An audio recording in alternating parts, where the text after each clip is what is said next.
వంట చేస్తూ ఇలా పిల్లలకు కావాల్సిన ఇంపార్టెంట్ పాయింట్స్ కూడా నోట్ చేసుకుంటూ మధ్య మధ్యలో మీతో మాట్లాడుతూ ఈరోజు మన వంటను సాగించుద్దాం. మరి ఈరోజు వైరల్ వంటలక్క చేయబోతున్న వంట vegetable spring role.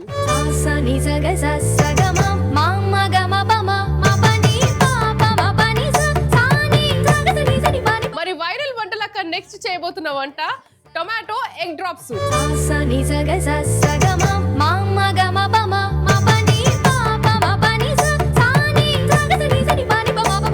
Viral Vantalakka సోమవారం నుంచి బుధవారం వరకు ఉదయం 11:45 తిరిగి రాత్రి 7 గంటలకు మీ ఈటీవీ అభిరుచి ఛానల్లో.